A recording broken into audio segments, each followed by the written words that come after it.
I'm all set. With a quorum present, I'd like to call the Co-op Budget Committee to order at 6:38 p.m. This is a regular meeting for the month of December. Due to the holidays, we rescheduled our normal fourth Thursday of the month meeting to this evening. The agenda was posted in advance of the meeting as necessary. I would like to introduce myself, Darlene Mann, and the members present this evening, who include Tom Solon, Tom Enright, Melanie LeVake, Raul Blanchet, and Tony Stanizzi. Dave Blinn and Brian Rader have excused absences this evening, and I'd like to also welcome our BA, Lance Fulmino. If you could join me in the Pledge of Allegiance. I pledge allegiance to the flag of the United States of America and to the republic for which it stands, one nation, under God, indivisible, with liberty and justice for all.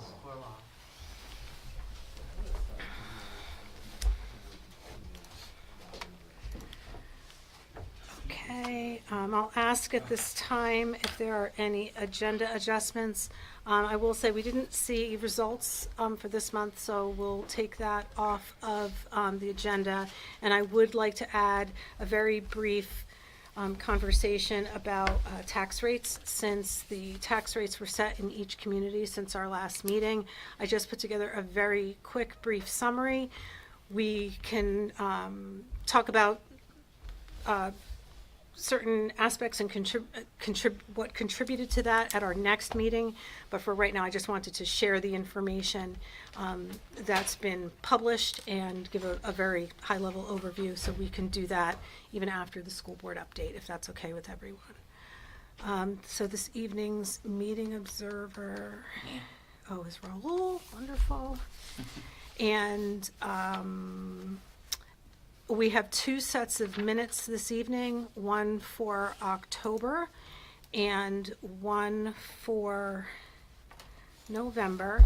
So with the agenda materials, I sent the October 23rd TS revision version as our standing document that we're going to consider for October. That included some revisions last month that Raul had sent, that Tom had sent, and that's the view that we're going to go with for approval this evening.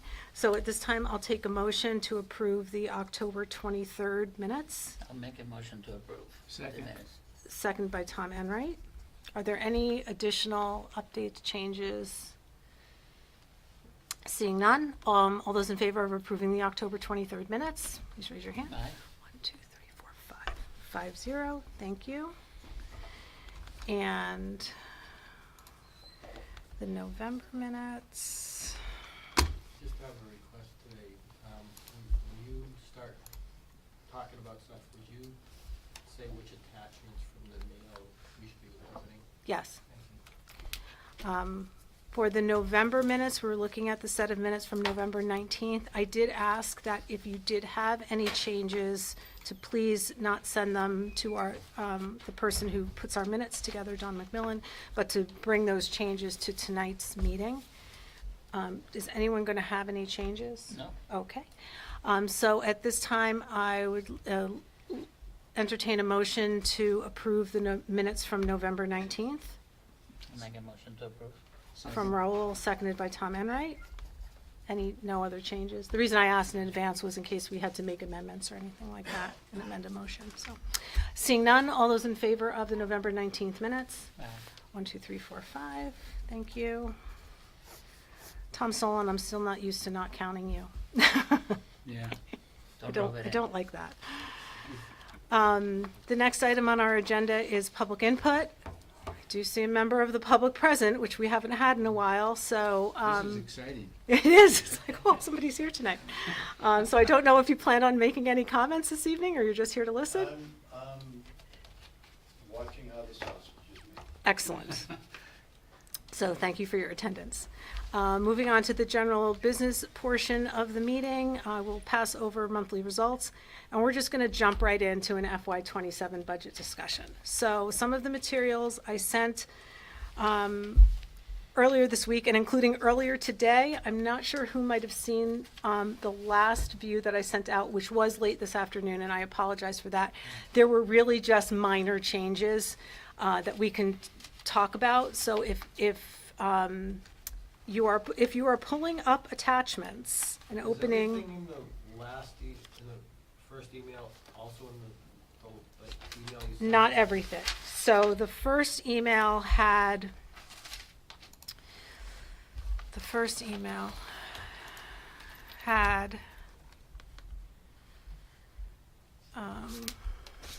what did the first email have? First email had Hold on a minute. co-op documents.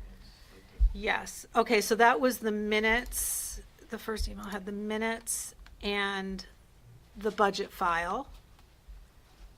Nope, it had the minutes, yeah, that's right. It had the minutes, the agenda, and then the budget file. And the information from earlier today was an updated version of the trend file.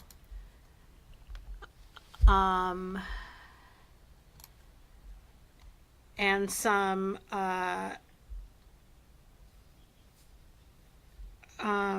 some supplemental information to support some of the things being discussed, that we'll discuss, that are included some vision care information and a job description. So that was sent this afternoon. And the version of the file, No, I guess the only question is, because I have to bounce through emails Yep. to get to them, do I need to pull up any of the earlier emails to be able to access the files that we're gonna no, talk you about? should be able to pull up the 4 o'clock one, and that will have everything in it. Got it, thank you. Sorry, I'm sorry, I didn't mean to make it more confusing. So the version of that file ends in December 17th, round 3, V2. Lance and I are going to get our naming convention down by the time we're through this process. So what that version does is include, you'll see the first 1, 2, 3, 4, 5, 6, 7, 8 tabs are in green. So those are the tabs for the FY20. Could I just ask a quick question? Is there anything that I can view? No, There's not. No, Okay. these are- I didn't think so. no, Okay. this information isn't posted on the website. These are Okay. working No, no, documents I for the thought budget so, committee. but, okay. I have a Um, question, do you want to project it? Sure, we could if someone has an HDMI cable. Yeah, that would be fine. That would be awesome. That would be great. That would Yeah, it be is better awesome. than the, I have a new computer. sorry. I can't I get don't it. even think of that, but thank you, Tom, for bringing that up. Do you have a long cord? I did. But at least we can go through the whole process again and highlight the key numbers. Well, as long as someone has I can click through page by page on some mouse or something, because there are, like I said, 7 pages, and we're gonna talk to 8 tabs. We're gonna talk to at least half of them tonight. Alright. So. He's getting a long cord for you. Okay, great. Well, what we have, we'll jump in with the view as soon as we can. So what we have is basically an 8-tab spreadsheet that has the guidance calculation that we talked about at our last In November, meeting. yeah. Extension? Just hold on one second.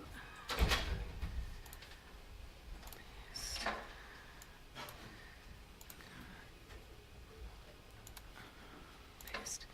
The second view is the superintendent's view, so that's the view, that's the long, list of lines that is presented at the school board meeting, and I believe is posted as part of the school board agenda packet. We have the budget trend file, budget trend sheet, which kind of, Here's HDMI wherever you want. thank you. I think it's over here. No, you're good, just if you get up. Okay, there we go.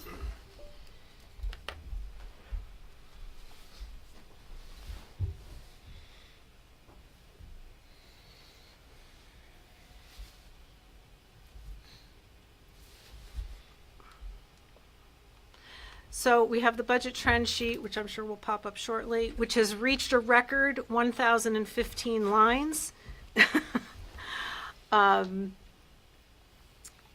Then we have the new items sheet, a CIP overview for capital improvement plan. What do I need to do? There may be The a thing display settings, maybe. Okay. It just has a picture of a computer screen on it, on the top. Okay, something you're really all gonna have to just help me here. IT is not my strong point. Where is it Do you- display? Is it F7? This one?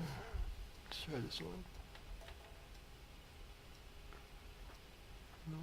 PC screen only, No, you want both. Oh, you're getting options? PC screen only, I would think- that work? Well, that, you won't see it on yours then. Oh, then I won't see it Yeah, on you'll mine. want duplicate. Duplicate, okay. Excuse me, you don't have to do anything for my account, because I can't get into my PC. Okay. Next time.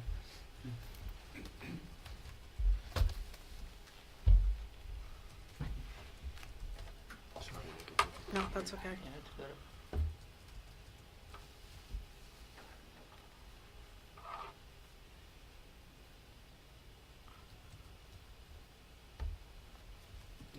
Try clicking on it now. Duplicate. Accepting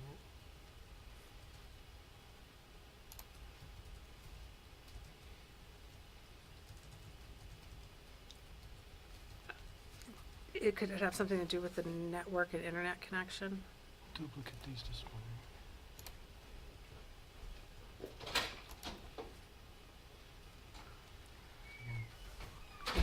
Click that again, where it says duplicate. Duplicate these displays, extend, show only on one, show only on two.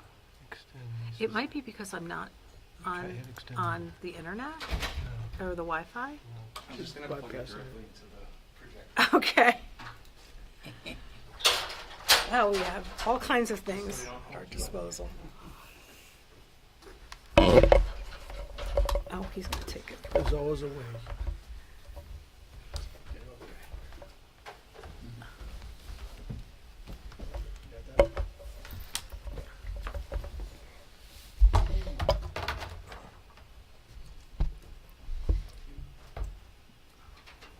We're really making sausage now.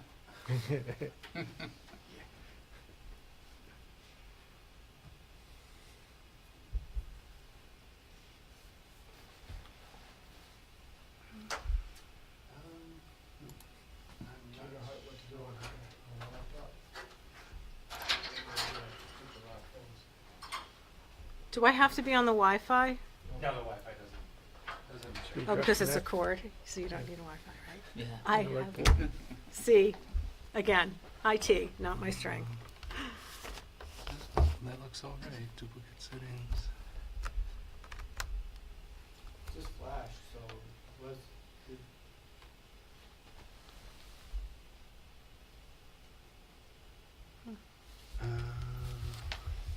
There's a chance it could be a driver on your laptop.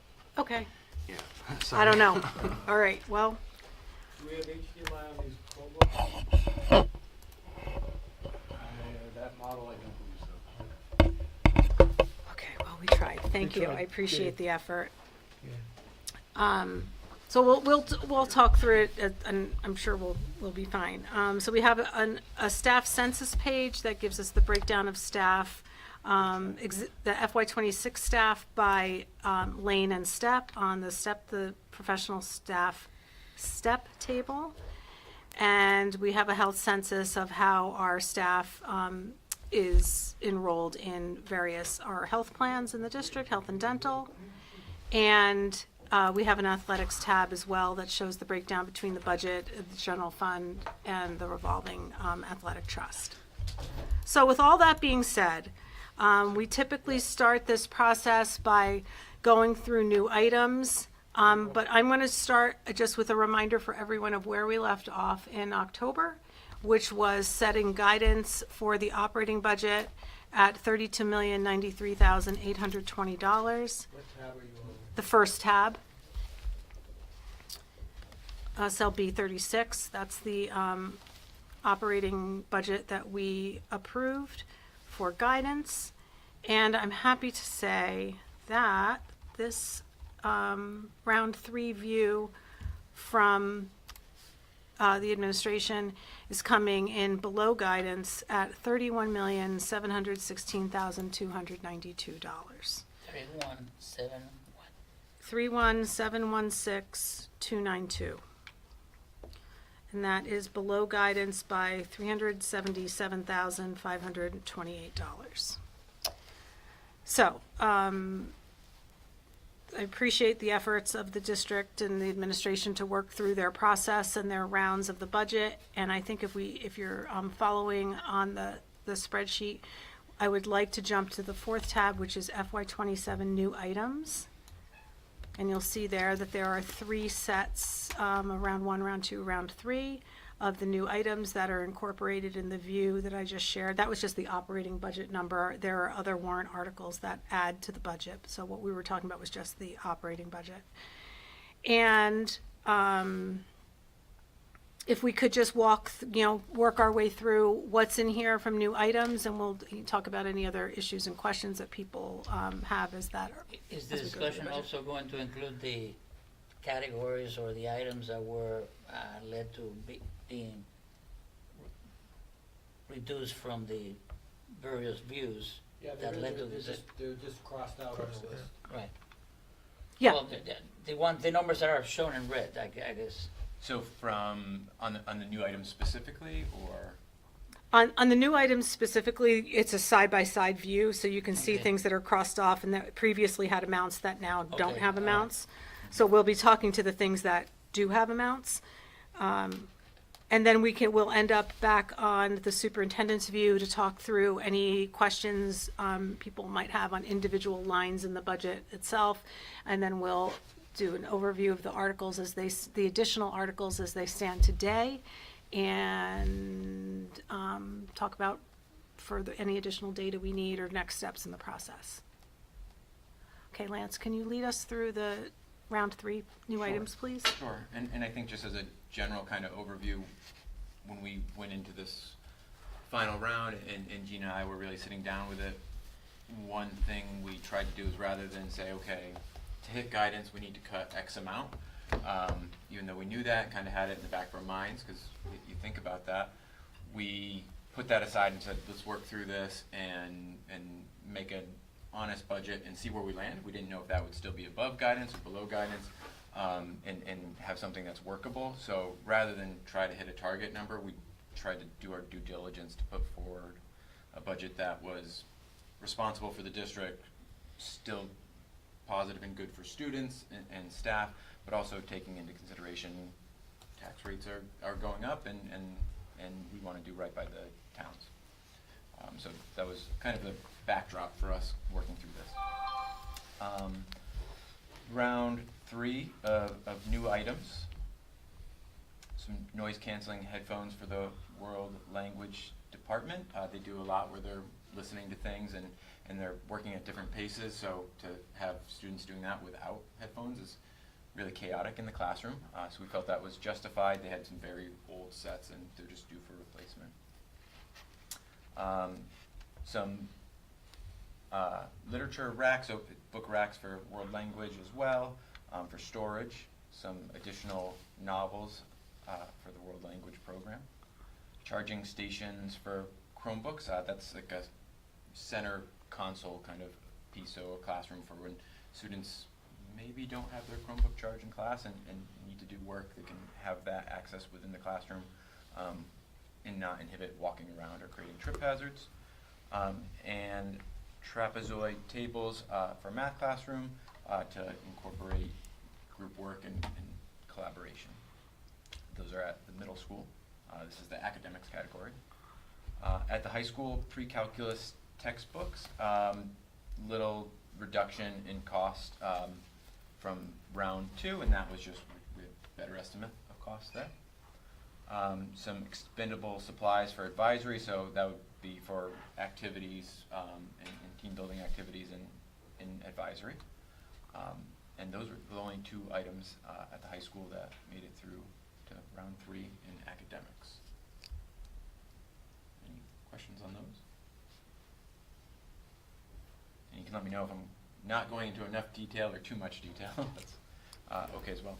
As we go down to personnel, vision benefit is on there. So right now, this is the first year the district is offering a vision benefit, but it's 100% funded by employees. We had to see how many people were interested in it. For employees who have vision needs and wear glasses, it's still a pretty great deal even when they're paying full price. The way the vision benefit works is if the district pays a percentage, the cost lowers for both the district and the employee, so it becomes pretty affordable, very affordable for the employee, and reduces the cost for the district rather than staying where it was. So offering that is just something we felt was good for employees. And database district manager, that position has been stipended in the past, and the prior director of technology did a lot of that, but the rate of data collection and managing that data and distributing that data to the correct places, whether that's state requirements or otherwise, has just grown exponentially over the last handful of years and has become, I don't want to say unmanageable, but difficult to manage. And a district database manager spread throughout all 3 districts would be in charge of managing that. So the stipend would go away, and there would be a person in charge of that. So that amount that's listed is the co-op's portion, Correct. and so the other components, the co-op gets probably close to like 50%? It would be 50% co-op, 25% Brooklyn, 25% Hollis. Yes. Question, are you referring to the vision? That the split there was for the database manager. Okay, so on the vision, my question is, if the employees are paying 100%, then what is the cost? So the proposed cost is if we no longer have the employees pay 100% and we chip in. If the district is a participant in the plan, the total rate of premium drops by 50%. So we'll pay $1,500 from the employee pays? The employee will pay based on their own individual rate, and the amount that's in here is the budgeted amount for the district to contribute towards the total premium. Okay. Yes, and that's in total for each school, so 3,000 in total for the district. Okay, thank you. So, That's for district? Yes, so that would be for Yeah. 3,000 for the district, correct? so that data person, that could have been, or is that person housed in the SAU?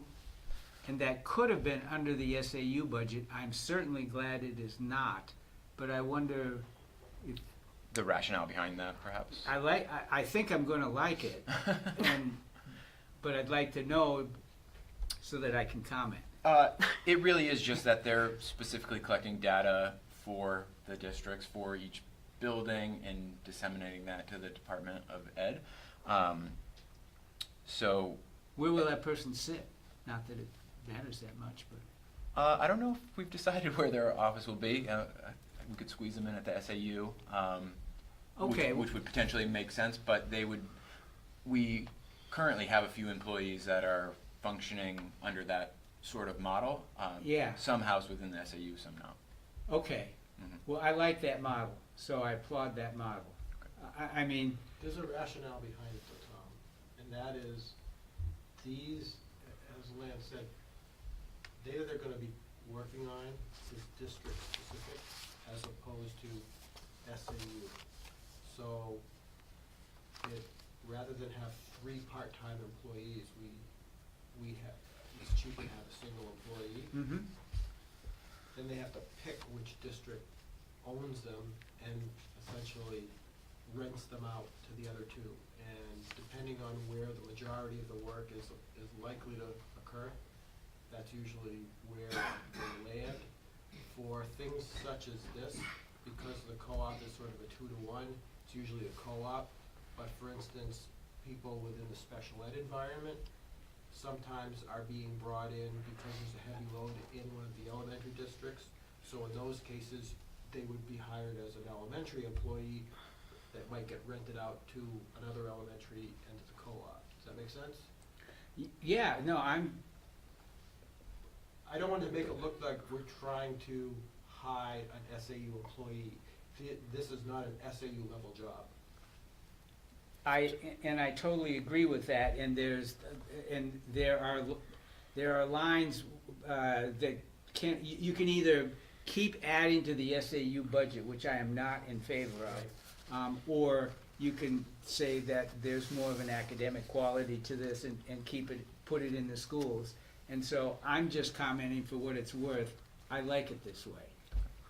It would seem to me, though, that once you hire the person, they should start collecting data on how much time, for example, if you have 3 charge numbers, one charge number for one district, another one for another one, collect data for the whole year, and then next year, we know what percentage of time was spent in one district versus another, and get a sense of more partiality rather than having 50, 25, 25.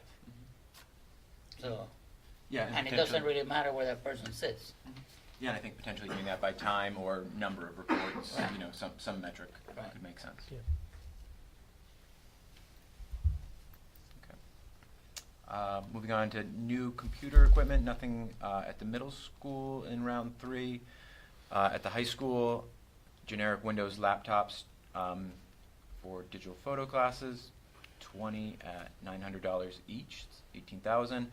And should the database manager position go through, $900 for a laptop for that person to set them up with a working computer.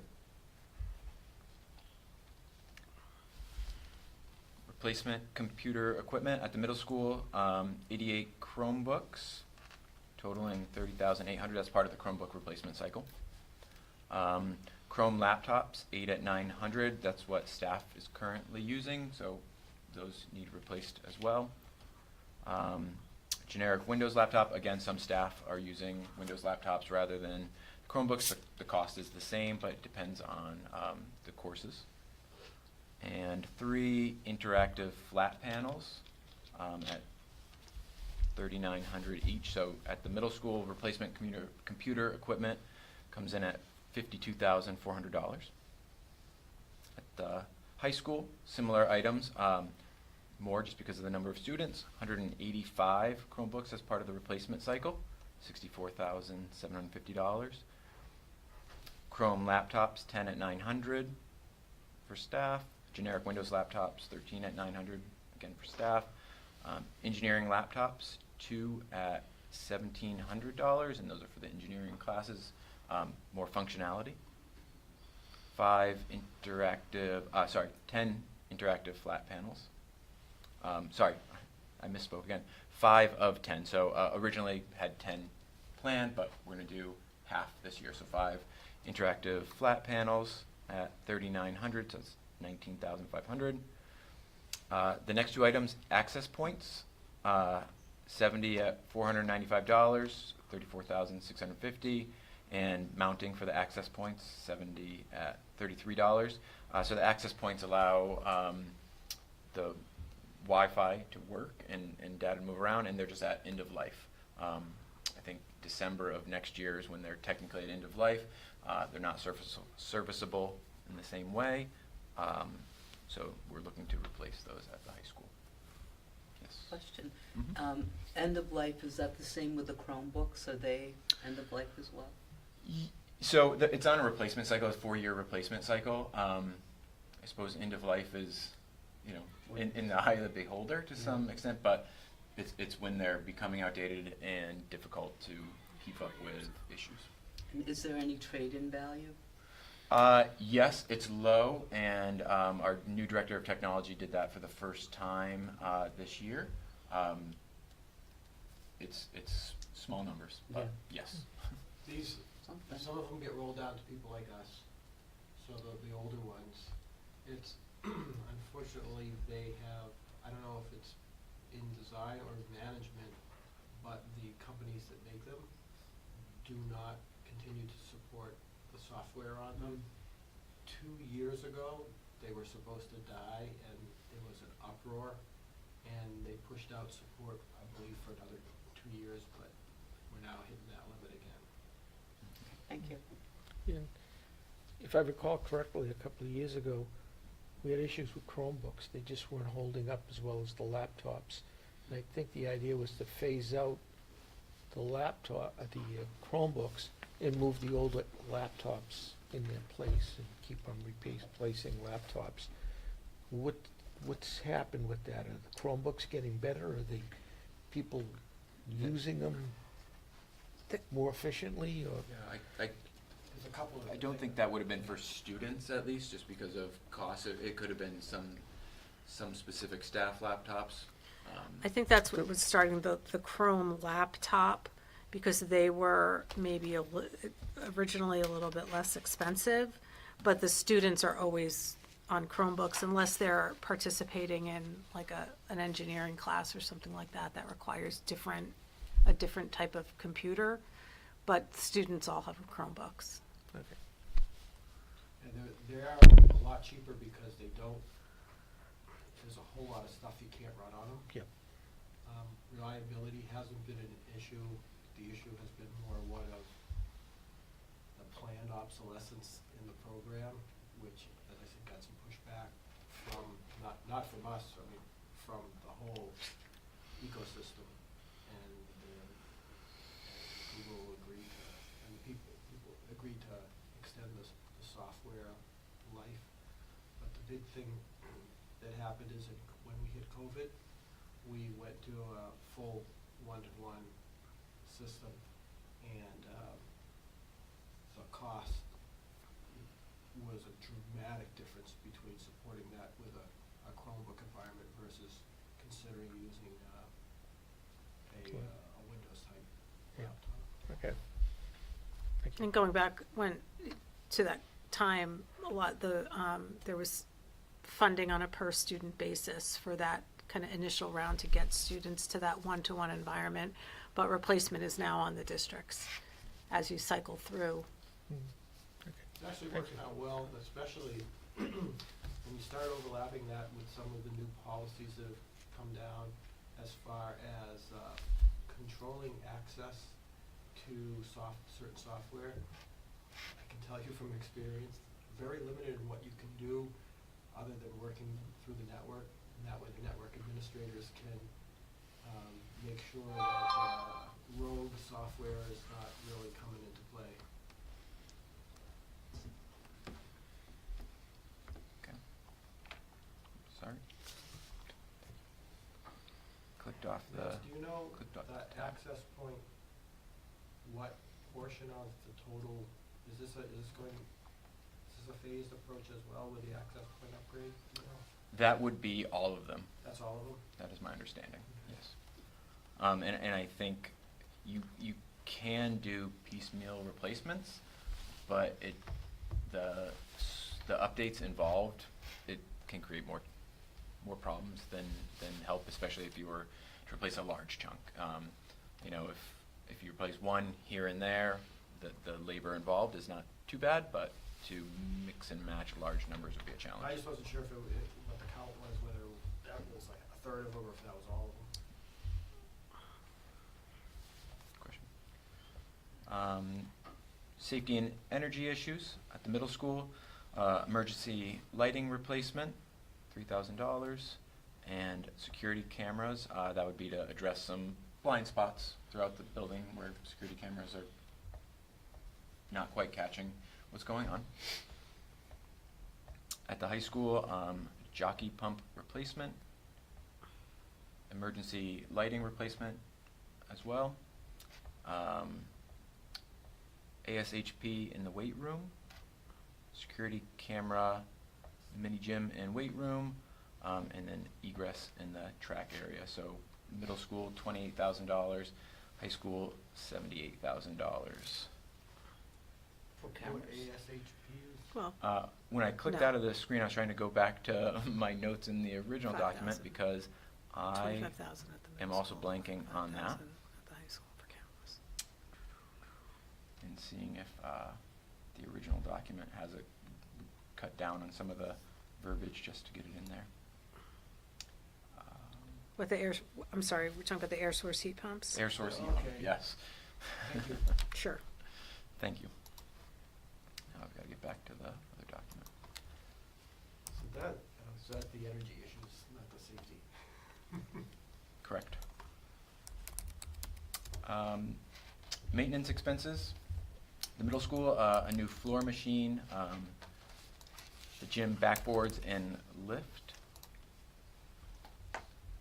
There's an item highlighted in blue there, that's duct cleaning, that was moved to the maintenance trust, so not part of this. Ceiling tile replacement, phase 2 and 3, it's ongoing.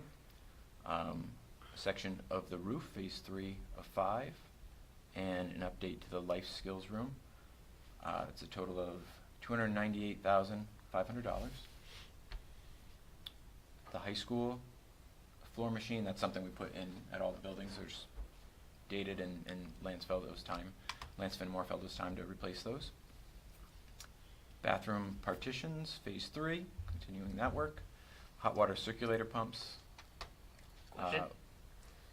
Once the roof sections are completed, how many more years before we start the process over again?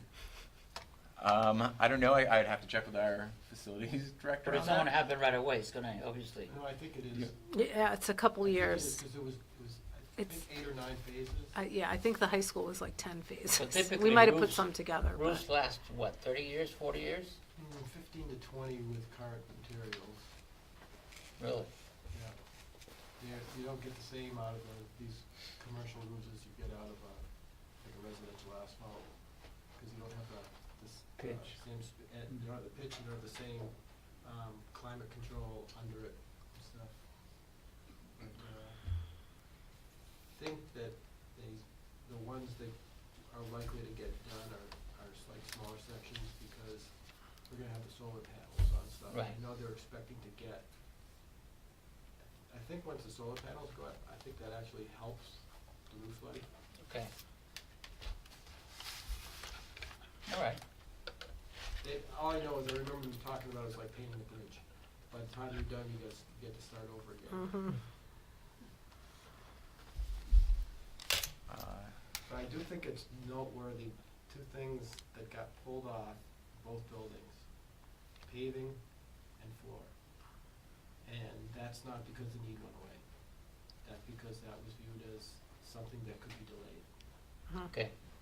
Yeah, and I would say that that's true for, I expect that any of the things that are crossed out, view over view, we would expect to see in next year's budget. Expect to see them come back, so.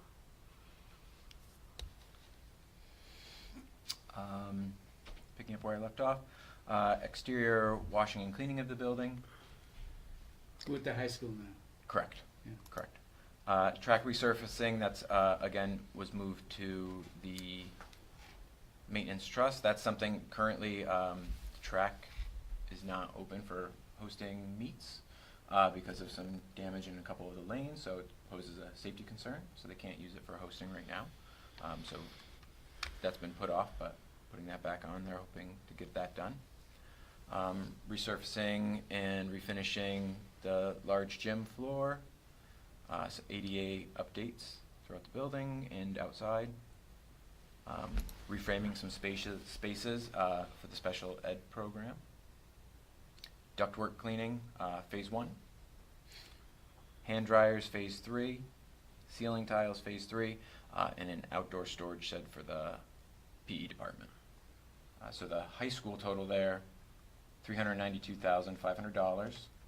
And within that category, $691,000 for the high school and middle school. So that's Do those totals Maintenance expenses. include the maintenance trust items, or were they left out of the summation? They are in it, and that was a conversation Darlene and I had to represent the full amount for now, but our plan would be to move those out.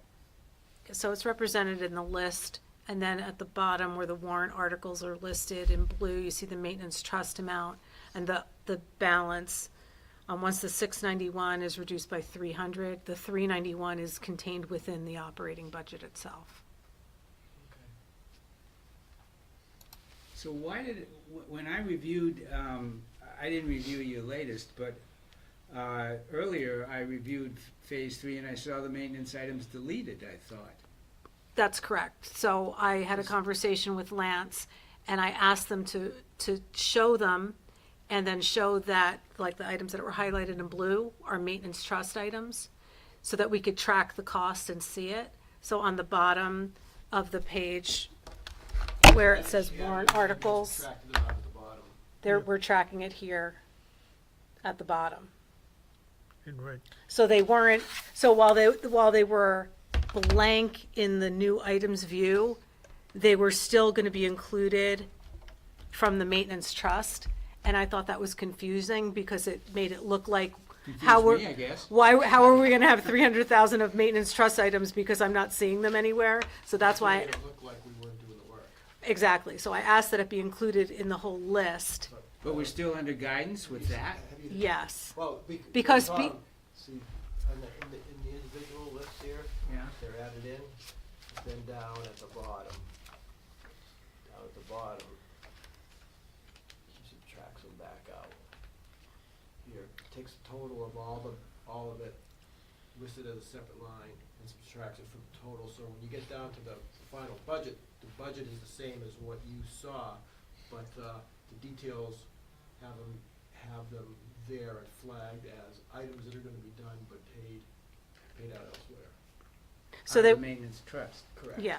And just, I'm sorry, if I'm the only one here that's, I'm No, beginning that's to okay. track what you're saying. as stupid as, No, you're not. No, pardon me, but just go through the maintenance trust again for Okay. me, because I was ready to talk about this, and it's completely different than what I thought I was seeing. Okay, so what, the first view that we had Yeah, the blue, I'm gonna call them the blue items, struck like as 0 in the new items list. yeah. But there was a warrant article that said 300,000 for the maintenance trust. So my question was, if I take Why- 300,000 out of that, I'm like, what, I don't know where where are the maintenance trust items? So that's when we had the conversation. It said, no, we're still funding 300,000 of the maintenance trust. I said, well, what are they and what do they cost? And that's why they were coded in blue. They were the blue items. So while they weren't originally in the total, the cost of them was calculated as that below the operating budget line as a warrant article. Now what we've done is put it in, and we've split it and put part of it to the maintenance trust and then the remaining to the So there's operating still a budget. warrant article, or there isn't? There is going to be a maintenance trust warrant article for $300,000, yes. Okay, So what was previously shown would have been 391,000 in total maintenance costs plus 106, right, Lance? We talked about that being safety plus Correct. maintenance. So the total between safety and maintenance, as it stands right now, is $797,000. 300,000 of that is going to the maintenance trust, which would leave 497,000 in the operating budget. And I The think it- old view had 300,000 taken out up on top. Right. So that total was 497,000, okay. and then the 300,000. See, this gets to the thing that I've been bothered by in past years, which is if you use the maintenance trust as a savings account for big ticket items, that's one thing, but the way it's being used here is it's being used to isolate maintenance-specific big ticket items that are real-time needs. Yeah, The challenge that happens, however, is because it's a standalone warrant article, if that warrant article is defeated, we are not allowed to spend the money on these items, period, because it's essentially zeroing out yeah, an item. yeah. So by separating it, yes, it makes the budget look smaller, and But you're yes, running a risk. and yes, it makes it clear, but it also puts those funds at risk to a no vote as opposed to being part of a bottom line budget where you would have the opportunity. Well, the school board could exercise discretion, Right, takes discretion away. correct. So I Okay, will, I'm starting to get there. I will say that there is an opening balance in the maintenance trust, so Lance and I still have to sink in on what that opening amount is. As of the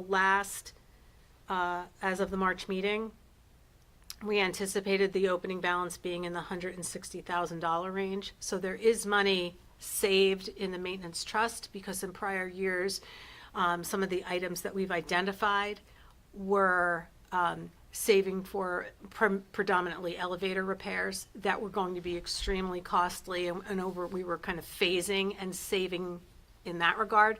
So to Tom's point, it has been a fund that we've, put in and taken out, but there is a component of it that does allow us to save for those types of expenses. The elevator is really the predominant one because both schools needed elevator repairs. So that's, part of what's contributing to that opening balance. And for the 300,000 we put in, maybe when, another project came along, maybe it didn't, I'll just use, maybe a roof section didn't cost 150,000, maybe it cost 145,000, but the money is still sitting there. So, and I'm sure there's some interest that accumulates over time in a very minimal way. So there are some little, components that over time have added up to an outstanding balance that is, unless we've done some of the elevator repairs, might be in the $150,000 to $160,000 range. So Lance is going to look into that and we'll get, what that number is. And that will help drive perhaps a 300 down to a lower number? No, we're still doing $300,000 worth of projects because that 160 is savings, and I think the elevator came off. Wasn't the elevator on the list somewhere? The high school one hasn't been done yet. Right, so some of the money that's in that saved portion is for the high school repair, when it eventually needs to be done. If a warrant article with these items being paid by it was defeated, Mm-hmm. would we still be permitted to hold a hearing to expend existing funds on those same items? I would have to have you ask legal counsel that. I would say yes. We're proposing items that include this time track resurfacing, a roof section, and ductwork. But if it needed to be something else, or you needed to fund it, I don't know that, those are just proposals. And I still think it gets to that, in a way, bottom line budget approach. If we're putting away 300,000, we're explaining what we think it could be. So it's not the same as zeroing out a budget line? I don't believe so, no. I don't believe it is. So, to your question, to your point of if you wanted to hold a public hearing to perhaps use retained fund balance, because something like the track resurfacing is also a safety issue, and something that really does need to be done so that the district can compete and hold meets and things like that. Again, this is Okay. Darlene Mann's view of the world, but it would be So something to bring to legal counsel. identifying what is the driver for a warrant article is not the same as having it be a budget line item. Correct. Is what That's my the understanding. sense I'm getting. Okay, That's good my to know. understanding. And I think to the original point, in the full budget view, it is laid out the way you were originally describing, where budget lines include the safety and maintenance items, not the maintenance trust, where that's broken out down below. Okay. Well, this is much better than I thought, at least in my judgment. So the total cost of the new items, $1,081,683. I think the pieces below are in the full budget. I don't know if we want to go over them here or if we'll talk about that with the budget, but operating budget, as it was mentioned earlier, $31,716,902.44. Warrant articles, year 2 of the HESA, $131,512. The SAU assessment, which the governing board okayed the budget last week, $1,230,494. $125,000 for the contingency fund, and potentially $300,000 for the maintenance trust.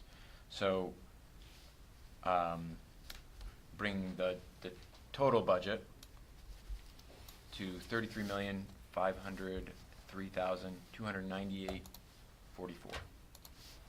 which is a 4.17% increase over the current budget in total, all warrant articles. Looking at just the operating budget component, because the operating budget is coming in about 378,000 under budget, under guidance. The increase for the operating budget would be 3.76%. And it was 4.4 or 4.1? 4.17. for The whole- guidance is 4.17. No, the whole budget was 4.17. Okay. The operating budget was 3.76. When we set guidance, that was actually a 5% increase. So coming in 370. Do you know if that, does any of that anticipate any changes in HESA costs based on the upcoming negotiations? It does not yet. Yes, so there is that potential with the sidebar agreement that there could be some changes to that HESA number. Right now, that number is the amount that was identified. While the contract wasn't standardized, the outer years were calculated, Okay, and that's yeah. what that number represents. So I'm not sure now, going back to looking at, if there are no other questions on the new items page. I have a question. In the total, when you add all the warrants, one of the warrants has to do with that reserve, The the contingency. contingency? Yes. Mhm. Can that be lowered? We can have a discussion be. about that. No, Okay,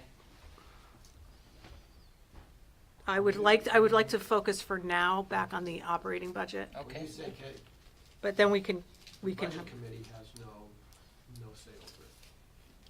The school board does. The school board and, more importantly, the governing body when we put it on the floor. Okay. we can have a discussion as a budget committee, and it's, again, our responsibility as a budget committee is on the operating budget, and we provide a recommendation on financial warrant articles. So we can certainly have a discussion about it and make if we feel that 100, whatever the amount is. But as Tom just said, it is, the article itself is owned by the school board, and we would then be offering a recommendation or not recommendation as a budget committee. So I'd like to just go back to the superintendent's view. I do want to thank you, Lance, for getting together the budget trend view, because that's something I rely on, just the way the various categories of expense roll up and open and subtotal and things like that. And we have, 15 years of data on that file. So seeing that populated is a relief for me. I know it's probably a VLOOKUP or something to get us there, but I do appreciate the work that it takes to kind of get that to tie out. And it's just something that we're used to, reviewing and looking at. So I appreciate the effort to get that completed. And in looking at that, that's where you start to see where, in summary, where some of the changes are, but there is a reduction in special education costs, which is a leading item. And as we all know, special education is one of those areas that in any given year, it can show a dramatic increase and it can show a dramatic decrease. So, Someplace on this you think we should be looking to see what, is there anything in particular, any lines that we should be looking at right now? no, I'm just making a general kind of characterization. I would, since you had the superintendent's view for longer than the budget trend view, which was since like 4 o'clock, you had a few days to look at the superintendent's view. I'm not sure if anyone has any specific questions about certain trends they saw, where they, or, just where we are at for round 3 of FY27, because it is, and I don't know, how many lines is it, Lance? It's a 700-line document, and I'm just not sure, if anyone has any specific questions. I was looking at the file, Mm-hmm. was attracted by the numbers in red. and then I would look to the left to see what category they were at. So if maybe you can summarize that for us? Okay, and I wanted to say, the original file was red and green, and I don't know what happened when I loaded it into this version, and I can't get it back. So the, pretty the peachy orange color is intended to be green. Okay. And the others are, right? Or no, the other way, I'm sorry. The red is actually green, and the peachy orange would be the, like, pinkish red. I have two side. purple. Oh, see, so, I'm not sure what happened to red and green, but, Well, I think that some of the biggest drivers, again, special ed being a large one, and those shift year to year based on student needs. And there's some anticipated changes that are gonna reduce some of those costs dramatically. so I know one of the big ones I noticed was on the contracted services line. Yes. I guess I have the account line on my printed version, but not the Yeah, it's, line. it's far down. So that means those services are being brought to the district instead of being done outside, or They do just we have fewer students? won't be needed. Yep, so whether students moving out of district, Okay. Or graduating, or maybe we were anticipating them for this year's budget and they moved over the summer. So adjustments based on that. So I think that large one, I can't 1,200, find it either. 330, it's gonna be right around the 220th line, line 220, a $295,000 Oh, yeah, there it is. drop in Mhm, that I was right above it, line yes. makes a large difference. Yeah. Mm-hmm. And then similar, we had some drops in the tuition line, which is line 226, for out-of-district placements, a $177,000 Talking half drop a there. million. And- Yeah, and- just looking at those two lines. Yeah, I'm not looking at that line right now, but what is that out-of-district number right now? I always like to look at that. Current budget, Yeah, so, 404,000. oh, wow, that's very good, No, I think. no. in FY It's 580. '26, it was 581, and it's Well, down to 403. Well, that's actually just for middle school. Middle school. That was just a middle school. Yeah, if you do middle and high Between the two school, of them, it's like 1.3 million. Oh, yeah. No, this is saying 1,100 now. For this year, so the 1.2 million FY '26, Yep, and then and then 1.1 1.1 million for FY '27. Which column is that? FY '26 is the H. third column, and so it has the 581 and Oh, okay. 683. E and H. So that's I can't freeze 1.265. I can't freeze the top line on this. You have an old computer? This is the Chromebook. The Chromebook issued by the school. You get what you pay for. I get what you pay for, which is All right. So, that's one of the biggest drivers. And it can be a dual-edged sword. We could have a student move in over the summer that has expensive needs, and we'd have to find a way to pay for it. Yeah, I understand all of that. I just, overall, I kind of like to look at that trend line because then it makes me feel either we're providing more service here or we need to have a discussion about whether we can provide more service here. That's really why I look at the line. And over the years, we've had some of those discussions as we went along. Yeah. Yeah, and I think some of the maintenance items include improving those life skills and special education classrooms that it is designed to improve the programs that are here. And, but conjecture on my part, but if we're putting in that much of an investment here, it's to keep the students here and progressing through their IEPs. Yeah, no, I think generally we've been doing a good job, but I'm not exactly in the middle of it right now. So I like to see as much as I can. Mm-hmm.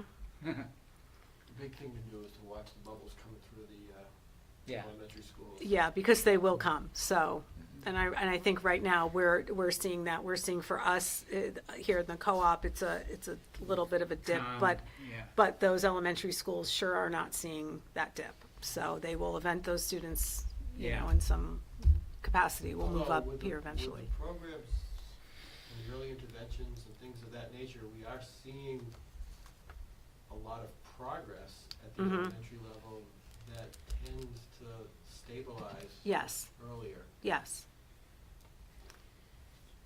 Okay. I think another important thing to point out too is a reminder that with the bonds that were approved and at the March meeting, FY '26 had interest-only payments on those first year, that kind of half year of those bonds. So as we move to FY '27, the principal and interest section sees just over a $500,000 increase in expense because we have full year principal and interest payments on those bonds. How do rebates get factored into budgeting?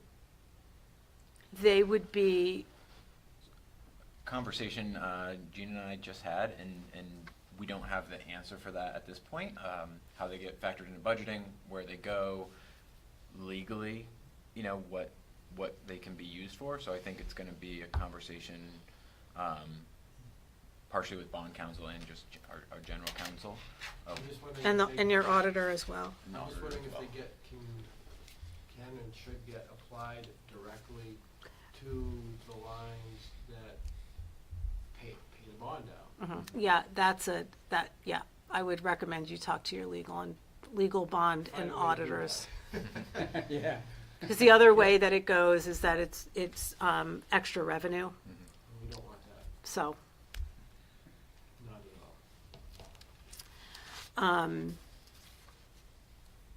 Yes, and so any revenue can't be spent, so it's, you have expense and you have revenue, and underruns an expense and overruns an additional revenue can combine at the end of the year to an unreserved fund balance, but it is, yeah, See, it's, the challenge would be, and I don't know if we may need to set up a separate account for it, but when we qualify for the energy rebates, the year that we qualify, we'll get a big chunk, bigger than what our projected payments were going to be for any single year.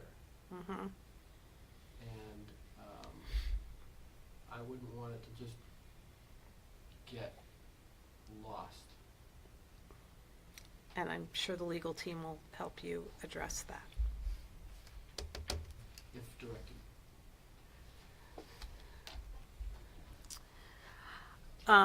Also, we have, the contracts in place, the CBAs are in place, and, the professional staff agreement for the teachers was Sanbornized, so those increases, are built into this budget as well, against our FY '26 staff, and it basically anticipates that FY '26 is replicated in FY '27. I think, I'm not sure, Lance, was December 1st the date for retirees? Yes, so that number is updated. Okay, Yep, great, that number is accurate okay, and was significantly lower than what we had yep. potentially anticipated. So I'm not sure if. Fewer people are retiring, And getting the benefit this year. and they're, right, Yep. right. Or in FY '27. Yeah, I think when you build rounds 1 and 2, you kind of have a number, maybe based on a trend or maximum allowable by the contract or something like that. But since we're to this point, staff has to notify the district by December 1st. Yeah, yeah, yeah. So. Well, if they notify by December 1st, they become eligible to receive the payment in 1 year. And if they don't, they have to wait till the next Yes. fiscal Cycle. year. Mm-hmm. Mm-hmm. I believe that's the case with this budget. It was somebody we already knew was in there. We anticipated maybe some more, but that didn't happen. Okay. The other thing I wanted to just mention too, is something that I was similar with in the Hollis review of the budget. There were some changes to administrator contracts and that allow for some buyout of vacation for members and the amounts can be put into their 403B, and I'll say salary adjustments to align our staff in a better fashion to comparable districts and over a 2-year period. So that's in the principal and admin salary lines, so that's incorporated here. I believe our staff have our administrators have 2-year contracts? This current contract is 2-year. But I think they're structured so that they can. Oh, a 2+1 where we can renew for the 3rd year. Is that it? I don't know, I don't know if they're all there. The idea was that it gets added on unless you institute a separation. Yep, okay. And administrators are principals and assistant principals. Anyone Yes. else? At The- the you're district, at talking the about district it. level, I don't believe there are any others that are. And just help me out, how many, we've got 2 principals, and here we've got how many assistants, and at the high school? I think there's 2 in the high school and 1 in the middle school. Is that Okay. correct? There's 3. 3 assistants at the high school. There are 3? Cola and Yolanda Flamino and Tracy Lane. What are their descriptions, do you know? Tracy Lane, I'd have to look up the exact, but student services. Oh, okay, so there's one specific for student services? Correct. Okay, Correct. that was the newer one, so that they could, and that was to allow them to conduct the meetings without having to bring in an additional administrator. Is that the same at the middle school too? There's a student services administrator, or does the high school do I don't both? I believe just at the high school. I don't think there's a second. Okay, At the middle school. okay. I think about the,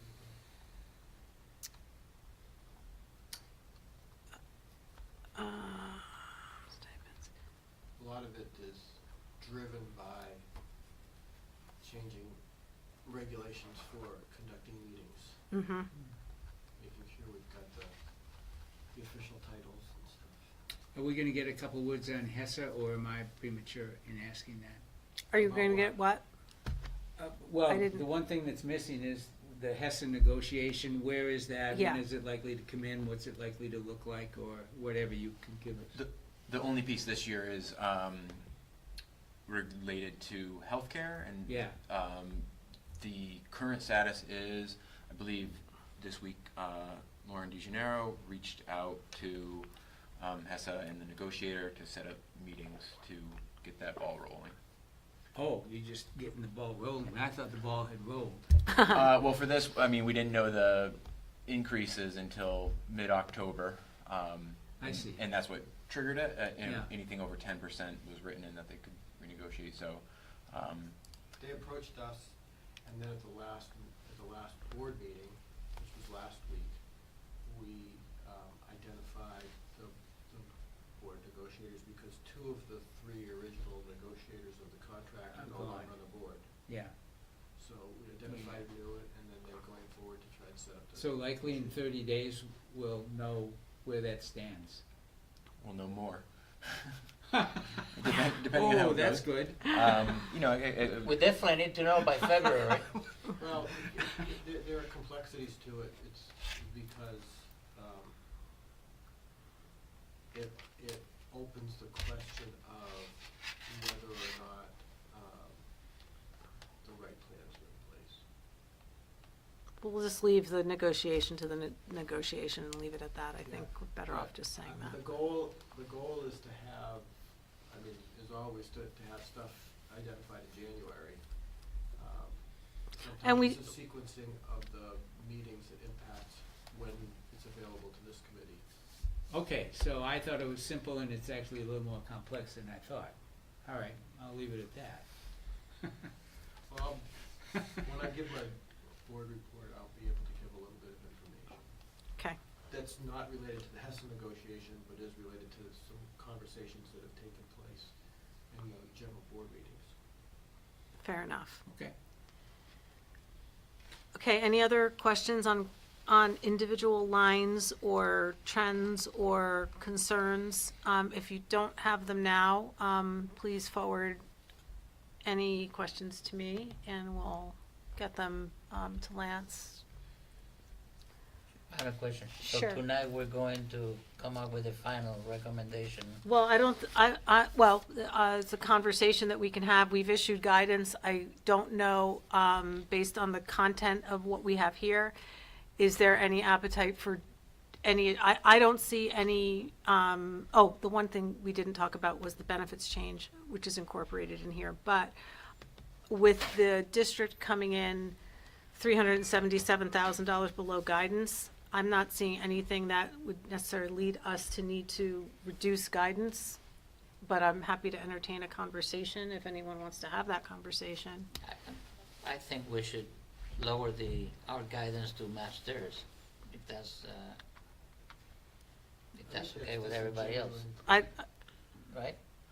Well, I tend to think, I mean, I don't wanna leave this meeting thinking that they have a $373,000 Surplus, or spending, budget, yeah, spending defined. I Right. applaud them for what, I really applaud right, them for what they've done, so don't undo it.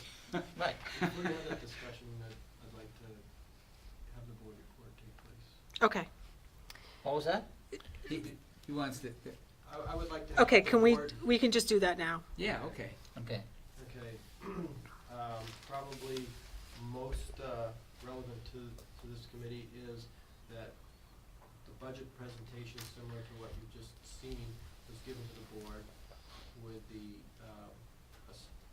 conclusion that they were below guidance, and as such, they stopped. So there is no round 4 plan unless something changes. So there is no expectation that they view this as an available surplus. They, as Lance described, they worked very hard to come up with a budget that they felt was both appropriate and defensible. And in doing so, they then came up with a number that is below guidance. I think it would be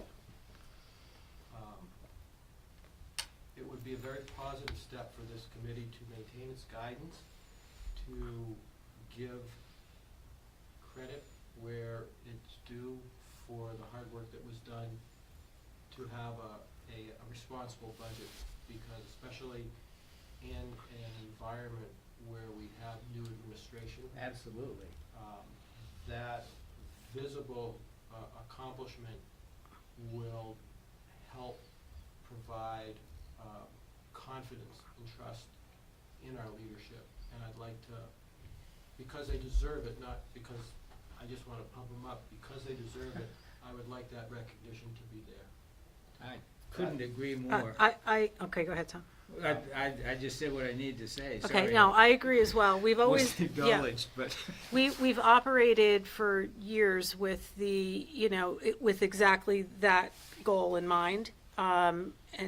And so anytime, and for the last, as many years as I can remember, the budget has either met to the dollar in a year where maybe it was more difficult to make some adjustments to the budget, or in more years than that, one or two times, come in lower than the issued guidance. And I've always acknowledged that at the March meeting, and I agree that I think it's important that as a budget committee, we recognize that, and to the community, that they recognize that they did come in under, and we didn't have to go back and lower it further to make sure it doesn't go higher.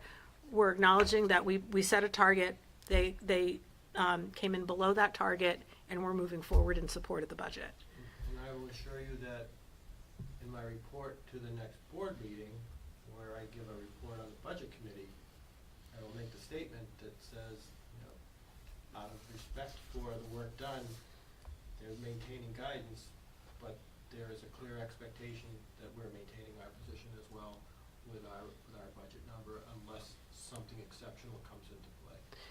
And the best example of that as well is from the time the board met last week to our view of the budget that we're seeing tonight. We were just able to improve some mapping of some items, and it dropped guidance just a little bit more. So I think that's just a testament to how we work through the process. We're always, looking at individual lines, looking at just to make sure things are you're tying and representing correctly, and we kind of, evaluate and discuss those items. So, with all of that in mind, I would like to leave the guidance number where it is, and look forward to a discussion then of the other warrant articles and where we see ourselves in January and the additional data that we anticipate for the budget cycle. Couple of other items on the board report. The co-op has received a petition warrant article to establish a charter commission. It's an article that was on last year, so I know that, or it's my perception that the people who have been in support of SB 2, for reasons among others, that it allows things such as absentee ballot voting and more opportunities for other people to vote, see this as a potential way to come up with a structure that may give additional benefits. It's something that House Representative Belanger for many years used in his presentations of alternatives to SB 2 for people who have concerns. So I'm not sure what the public appetite was last year. There was no appetite to do it, but petition warrant article was back. Prior to this meeting, the SAU governing board also had a meeting, and one of the things that they talked about was the fairly large increase in the cost of health insurance. And towards that end, while it's not co-op specific, the SAU administration has been looking at other plans. They have contract negotiations going on in other districts currently, and as a result, there are other plans that are more modern than the plan that has become the driver and essentially the default plan of the co-op. So they are looking at things. They had previously had a contract with an outside consulting group to help with the health insurance. That had been around for many years.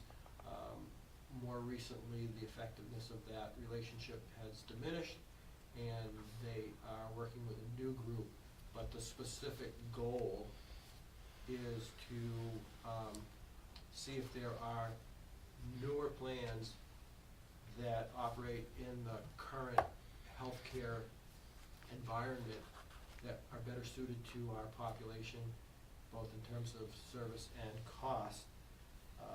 And I will just remind folks that the contract at the co-op, and I believe other districts, precludes a non-negotiated removal of any plans. But new plans can be unilaterally brought on, so that if a new plan were identified that had potential to be lower cost and or better benefit to our staff, we could suggest that and introduce it. And that was the sort of unknown factor that I alluded to in my comment about HESA. I have no knowledge of what those plans are, what the details are, but that's an ongoing thing too. So moving parts exist throughout the healthcare benefit system right now.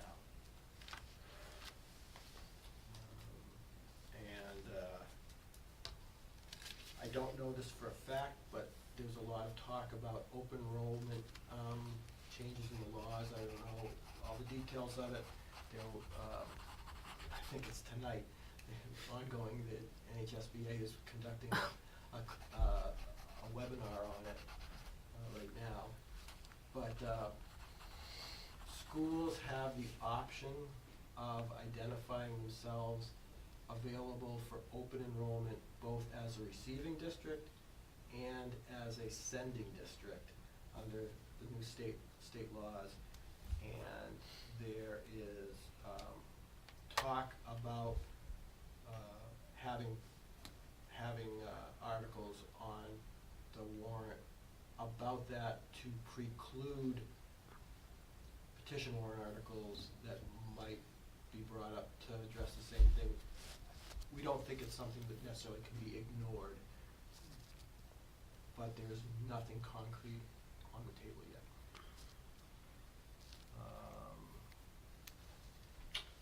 And I And think that's it. has there been any, I suspect isn't any thought that we could be a receiving district? Or is there? I mean, given our capacity. I don't wanna go down that, I don't know that it's, We haven't we- progressed that far yet. well, the bigger thing is we don't wanna have to be a sending district, because a sending district, we have to pay the tuition to send a kid to another school district. As a receiving district, if, we generally, our enrollment moves, my personal opinion is a couple of kids one way or another in the co-op is unlikely to push us over an edge.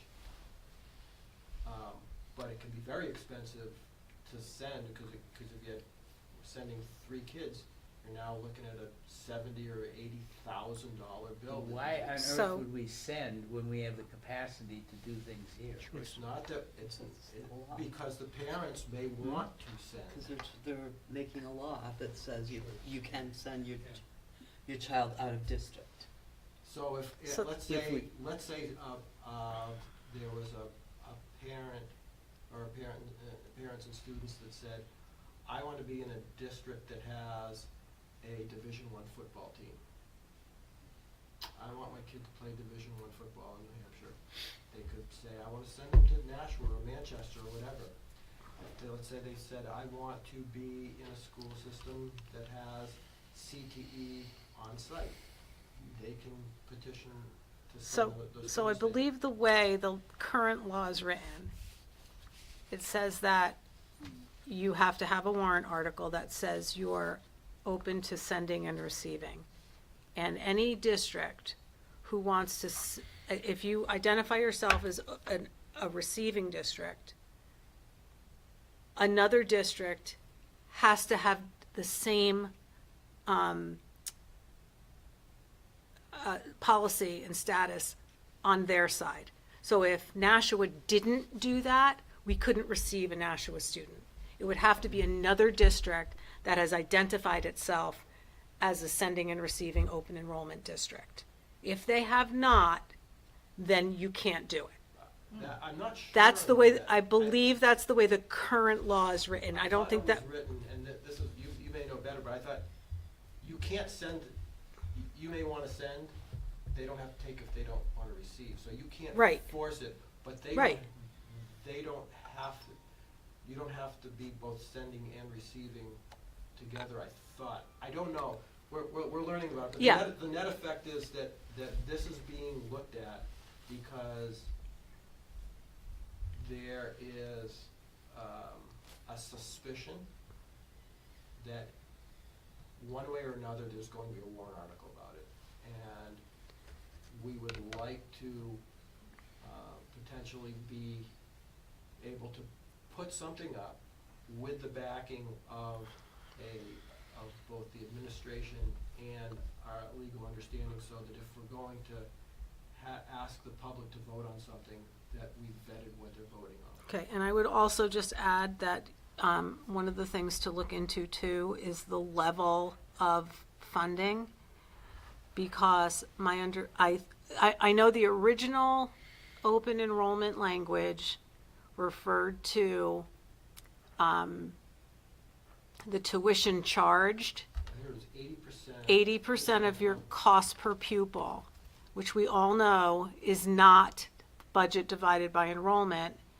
It's The state number. it's the state number. So 80% of that state number would be lower than a tuition rate that the district would determine.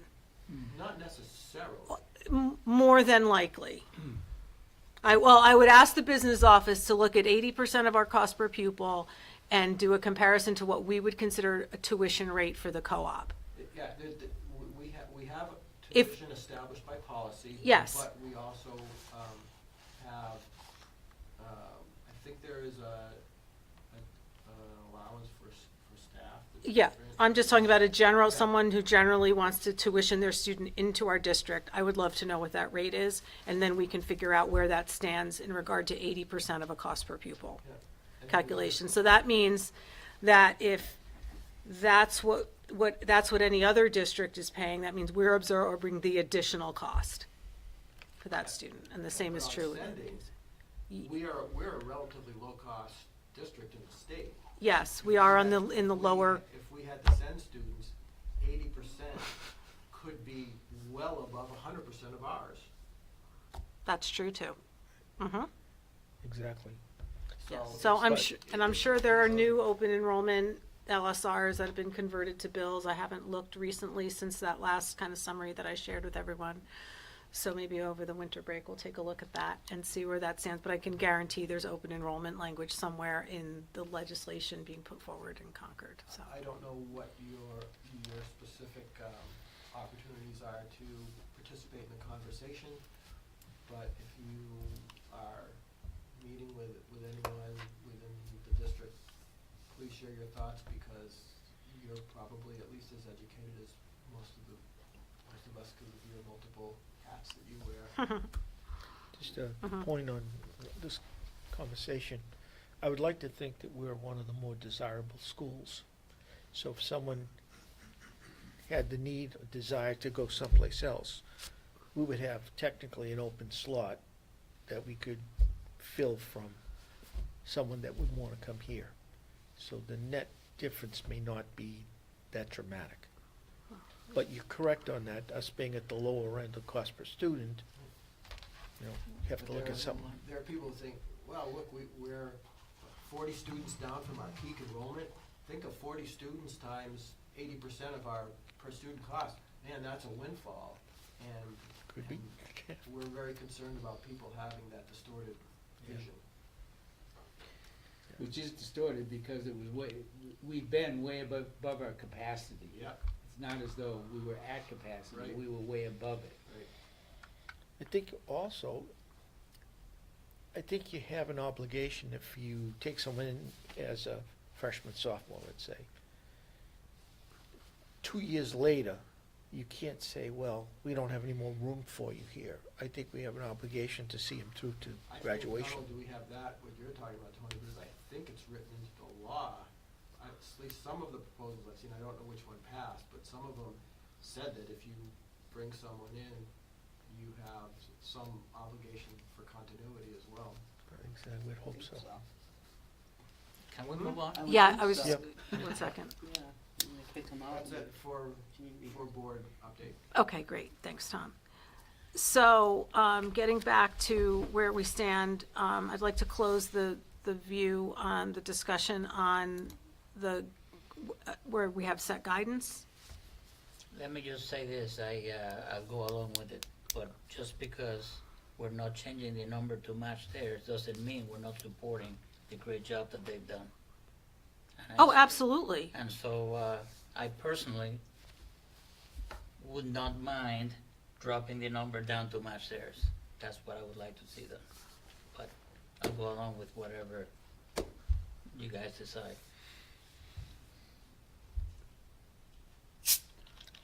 I'll support our chair. I totally support your sentiment, but I'm let them try and come back with a bunch more spending and see what kind of a reception they get. And I can add in full disclosure, you know, when we first arrived at that number and did the math and saw we were below guidance, you know, as you would expect, we had a conversation for a minute. Do we look back at this, what we cut? Should we? Is that the right thing to do? And Gina and I said, no, we cut things we can cut, and it was appropriate. We shouldn't go back and put those back in. So we landed there and made a conscious decision not to go back and try to get within $1 of guidance, because we didn't feel like that was the right thing to do at this time. And so we don't have any plans to do that. You know, if anything were to change, I imagine it would be either unexpected or small. I'll accept that. I think that's fair. Okay. I would like to just spend a moment on the additional warrant articles, because we really do only have one more meeting before our public hearing. So I do, and in January, we will have the draft of the warrant, and we'll, see how everything is written. But the topic of the contingency came up, and I just want to, we have the $300,000 maintenance trust. The special education trust will not be brought forward. It's fully funded. We're not looking to add, there's no request to add to that. I believe it's $255,000. We have the SAU budget at $1.23 million, the HESA contract. So the contingency is at 125, which is the same amount that it's funded at in this current year. So I'm going to take the standing position that I've taken, and I would be supporting and recommending that for a couple of reasons. Those are related to the retained fund balance and the fact that our district does not maximize the allowable amount. So the language of the law says that a district, if it's in a warrant article, can set aside up to 5% of its district assessment on an annual basis. When that warrant article was first brought forward in our district, it was adjusted at the meeting to 1%. And then it was adjusted, I think, just a couple of years ago to 2.5%. And the school board has been very consistently managing the amount that is set aside through that retained fund balance, and they do come in below that amount on the 2.5% maximum on a consistent basis. We are the larger district of the three in the SAU. We have the largest buildings. We have the biggest staff, and I do feel like by closing our budgets as close as we do, just that extra headroom of $125,000 is appropriate, and it's why I've consistently supported it.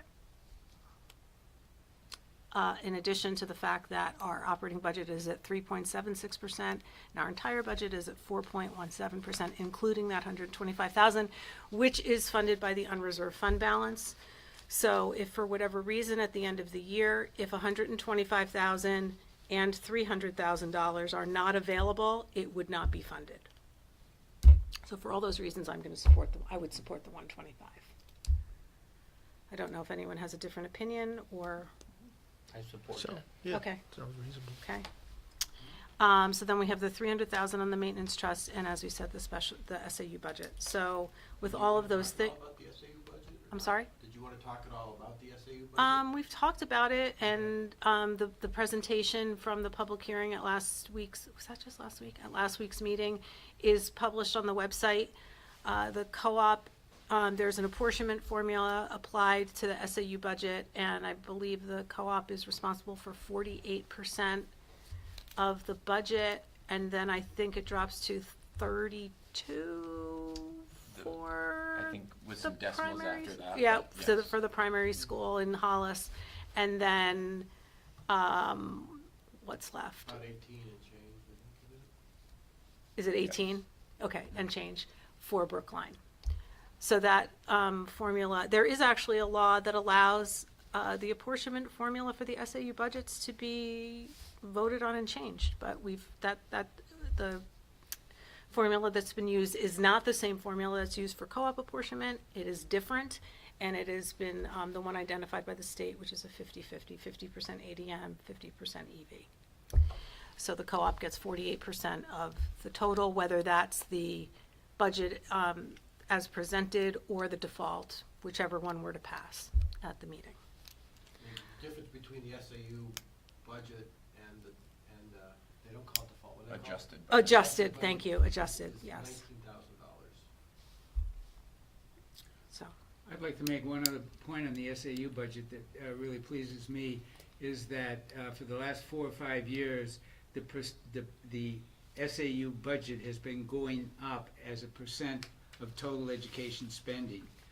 So it went from 3.5 to 3.6, to 3.8 to 3.8. This year, they took it down from 3.8% of total education spending to 3.6. And I think that's a real accomplishment, and is an additional kudo to our superintendent and our business administrator for doing that. It's easy to go up. It's very difficult to bring that down as a percent of the whole, and they've done it. And I'm very pleased at that, because we were headed to 4%, which is a bad number to be at politically, and bad number just period. And now we're getting back toward the 3.5. So I think we should recognize that, and I certainly do. Great. So based on the view of all of the warrant articles where we are right now, understanding there could be some shifts to the HESA number, as I indicated, the budget would stand at $33,503,298.44, which is a 4.17% increase.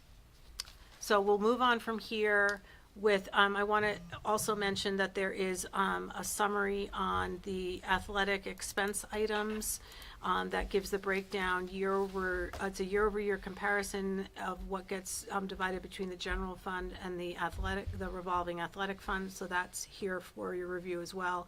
And the overall budget change between, Is that a separate attachment? it's included on the athletics tab Oh, in the 4 p.m. version. yeah.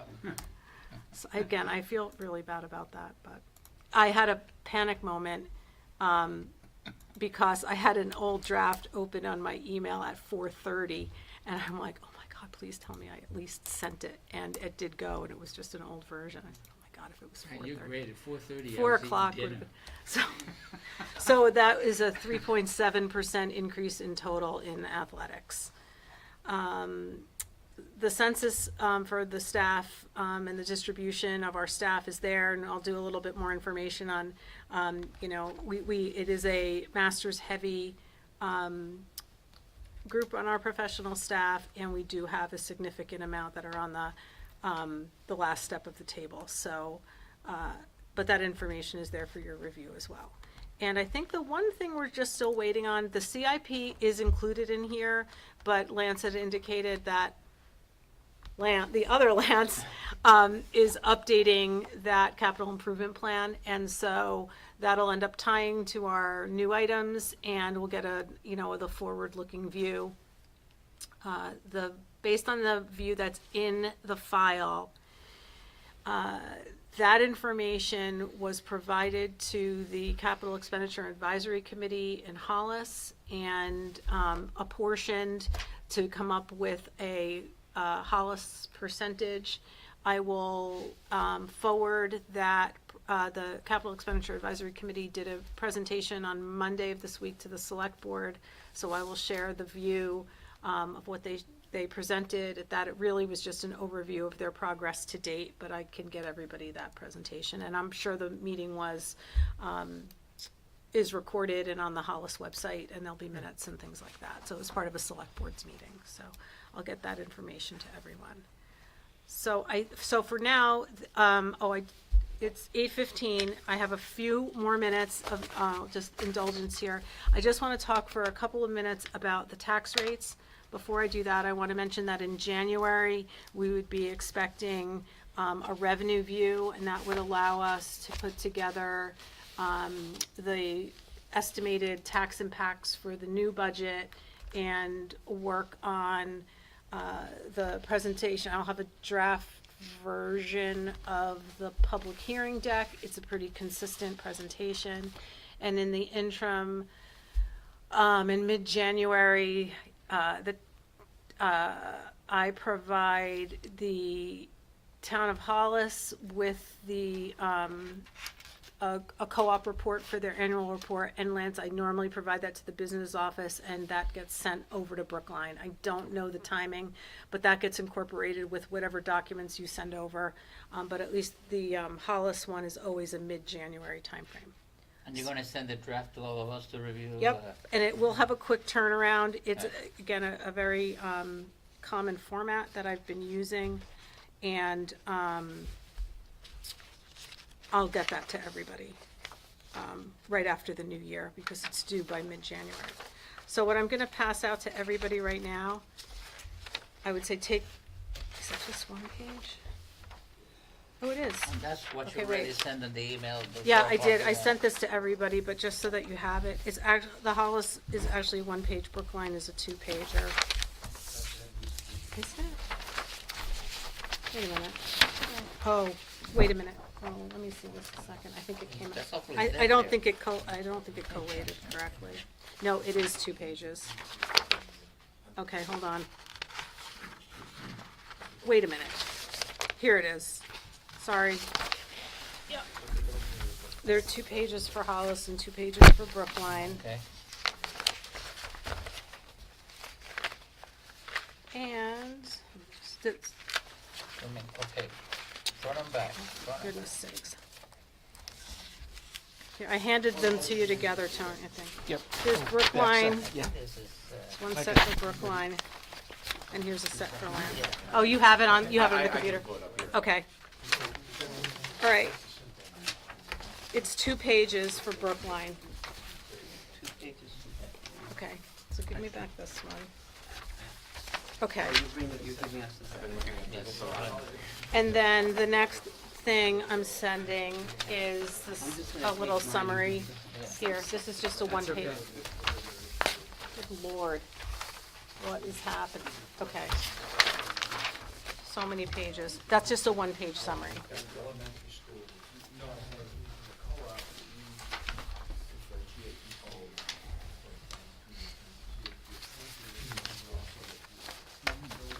These are all copies One of of the them. same. It's a 2-page and a 2-page. And this is 1 page, the attachment. That's a 1-page comparison. attachment. Tom, I don't Yeah. want Annie to have No, the summary. Those are public. Those pages are public. so the tax rate breakdown, okay? Yeah. So this is the 9% For that Brookline. Brian was talking about. Yes. Mm-hmm. Versus this one here. Yes. So the summary I put together basically is doing a comparison of what we estimated tax effort and tax rates to be versus what actually happened with the tax rates. So on the top table, the total anticipated tax effort for Brookline was anticipated to be $28,500,000. Their actual tax effort ended up being $28,600,000. The estimated rate at last year's, through last year's meetings was estimated to be $24.41 per thousand. The actual rate, thank you, Tom.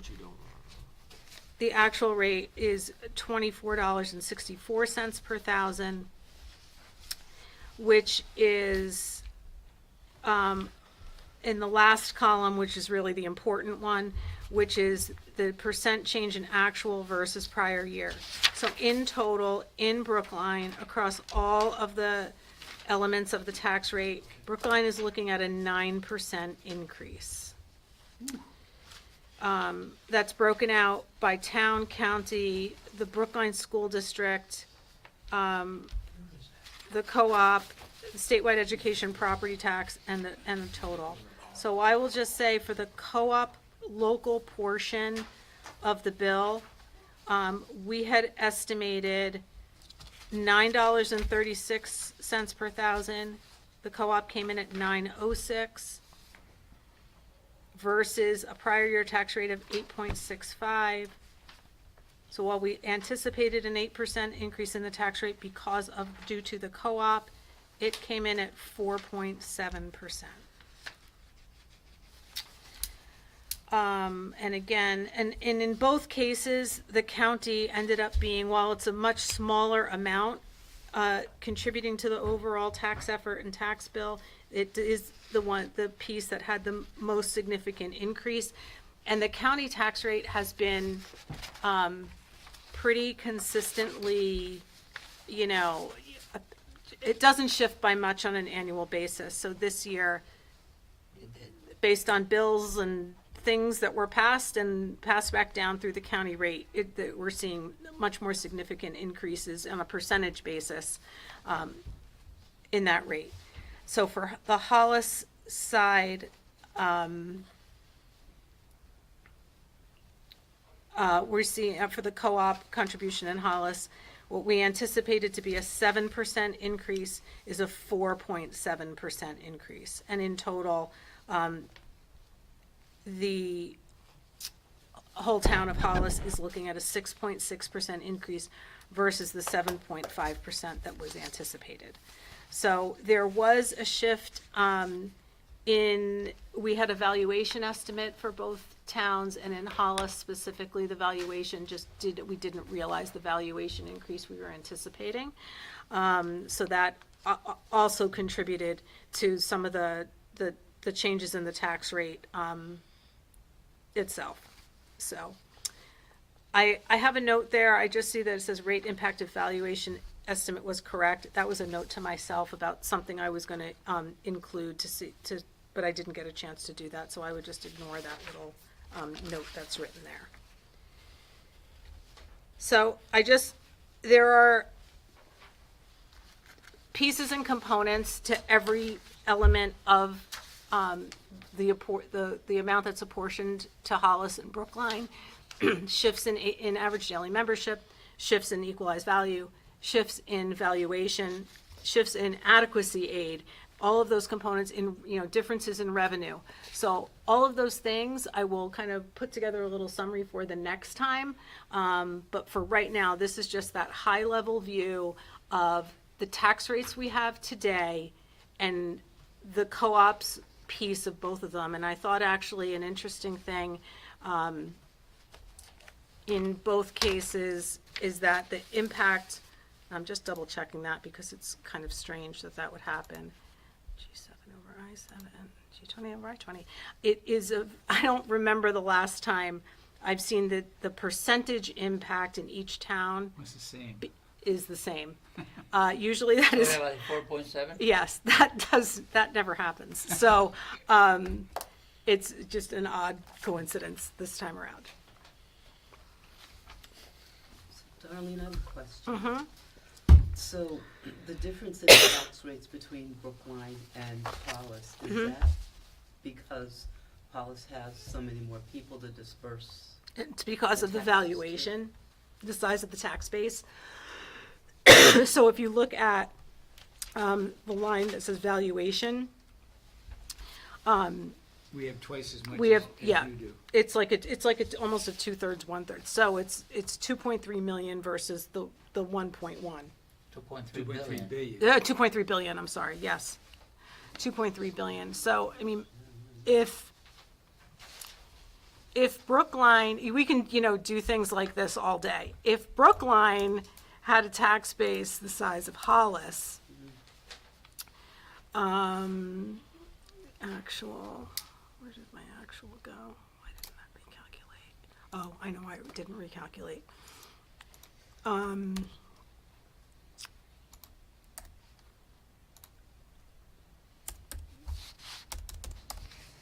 The tax rate would be $12.31 per thousand.